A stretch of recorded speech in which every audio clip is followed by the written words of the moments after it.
Patience, an ability or willingness to suppress restlessness or annoyance when confronted with delay. Quiet, steady, perseverance, diligence. Frustration, a feeling of dissatisfaction resulting from unfulfilled needs or unresolved problems. Now guys, I believe those two words, patience and frustration, best describe how runners feel when they first start using the Maffetone method or the MAF method for their running. Now, I get a lot of comments below to these videos and also on Strava about people who are so frustrated in the early stages of running with the MAF method that they just want to give up. They can't see how running at such a slow pace can benefit them in the long run.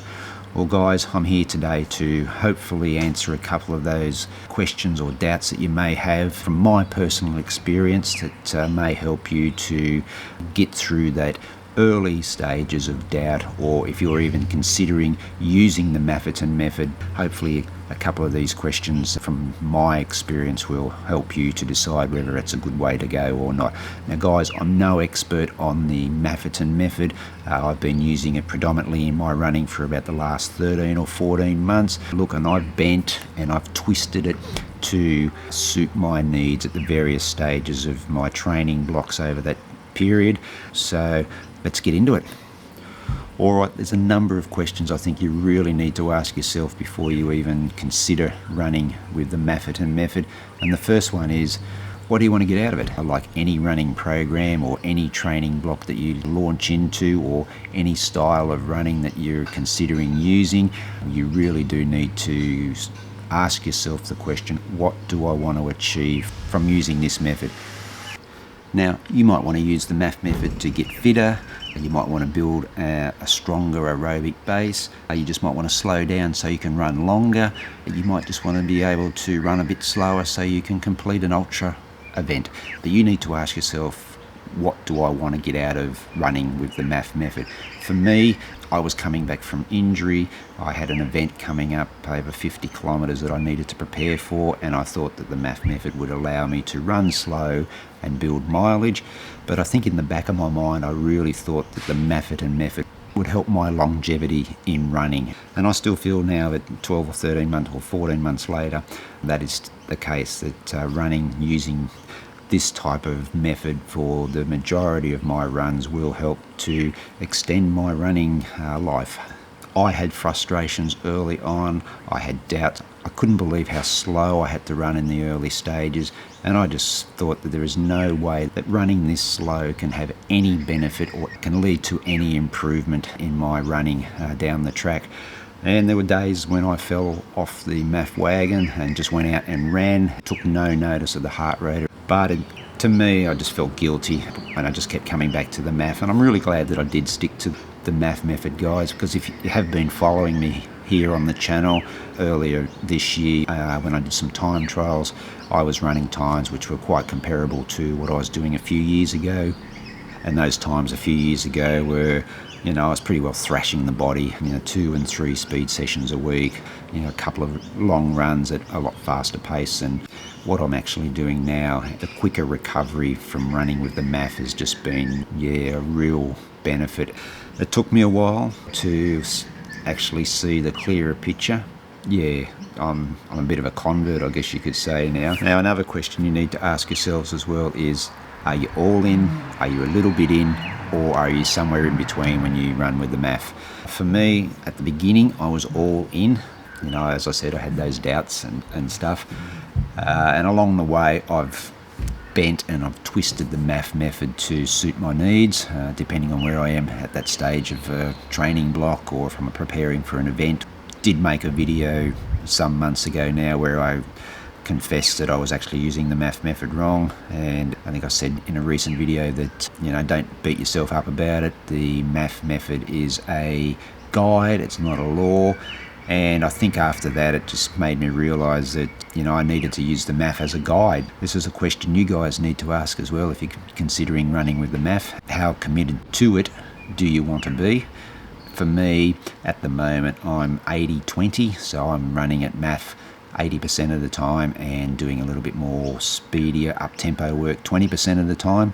as I work towards that Gold Coast 50, which is now only about 5 weeks away. I've been making a series about that, so I'll put a link to that up here somewhere. You can go and check those videos out. But I'm finding that mix or that balance really works quite well, that running with the 80% of that slower days, the body feels great after a run, much more refreshed and ready to go for those faster days. And finally, I'm only going to go through 3 questions. You really need to be honest with yourself about what level of runner you are, at what stage you are in your running life. If you're only a new runner and you're looking for something that'll help you get fit, then the MAF method is probably going to work for you, because you're going to be running nice and steady, keeping an eye on that heart rate so that you stay in that aerobic range. You know, you're building a nice strong aerobic base. Now, if you are a new runner, you'll probably find over time that you will improve as you go in terms of pace, while that heart rate still stays within that MAF heart rate level, or that MAF heart rate zone. On the other side, guys, if you're more experienced, this is where the challenge comes in. Especially, this is what I found, that being a long time runner, having to get used to running slow, and this is what builds the frustration with MAF for experienced runners who are turning to MAF. Just try something different, or coming back from injury or something like that.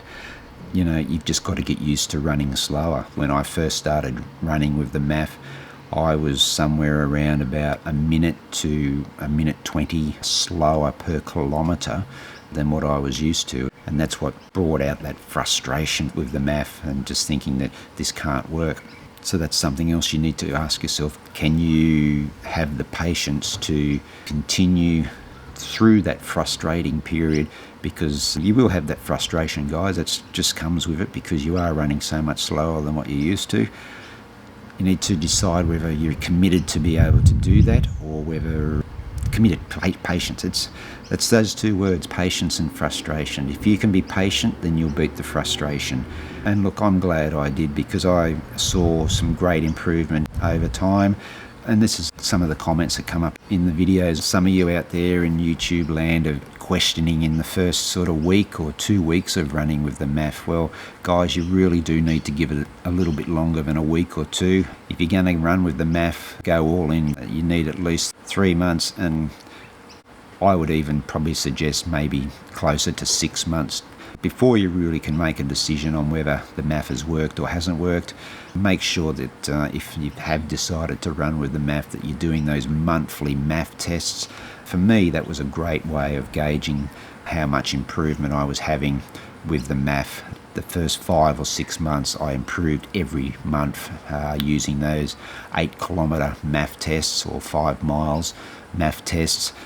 Now, the MAF tests are also important too, guys, because as runners, we all like to kick goals. This is where these monthly MAF tests are really important, because if you're seeing that rate of improvement from month to month, then it's really going to spur you on to continue with the MAF. So make sure that you are doing those MAF tests monthly if you are running with the Maffetone method.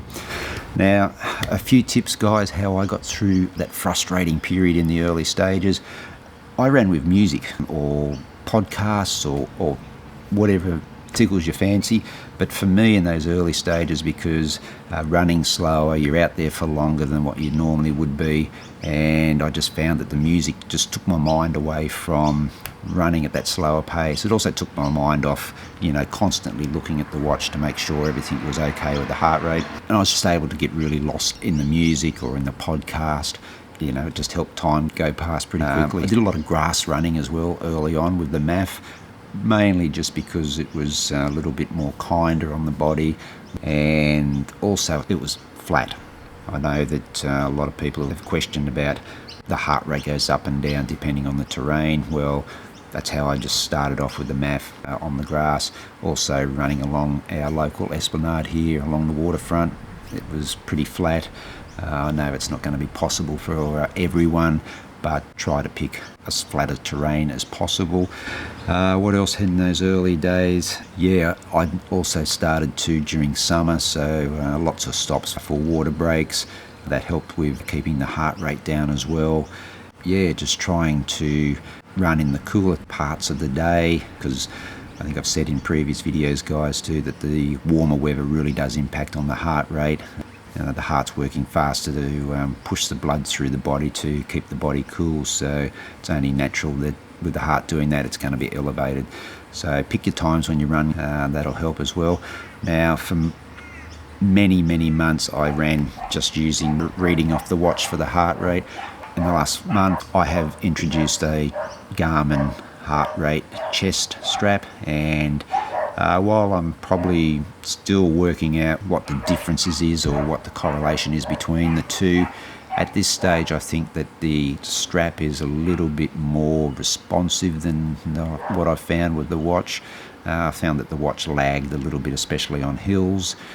The chest strap is much more bang on with readings, and if anything, I've found the chest strap actually reads just a little bit higher than it does off the watch in regards to the beats per minute with the heart rate. Now, I'm not sure whether that's because my fitness is a little bit down on what it was from a few months ago because of coming back from the broken toe. It could also be the warmer weather. I think that I'll give it a little bit longer to really judge whether there is a great difference between them. That's about it. Hopefully I've helped in some way. I do find that I ramble a little bit. Hopefully it may have helped you decide one way or the other whether you want to run with MAF or whether you don't, or if you've been struggling with that frustration. Hopefully I may have helped a little bit. My advice is just stick at it, give it a few months, see where it leads. You might be surprised. On the flip side, MAF may not be for you. One size does not fit all, guys. Don't be disappointed if it hasn't worked for you. That just means you've got to go out and find something else and experiment, having a bit of fun with running. And that's what it's all about. All right, this guy's just starting up again over here at the Tradesman, so I'm going to sign off now, guys. Thanks for watching this video. If you've made it all the way through to the end, thank you. Hopefully I haven't bored you to tears. If you're not a subscriber to the channel, please consider subscribing. And if you did like this video, make sure you give it a thumbs up to show it a bit of love. All right, guys, I'm out of here. Thanks for watching, so stay safe, happy running, and I'll catch you in the next video. Hooroo.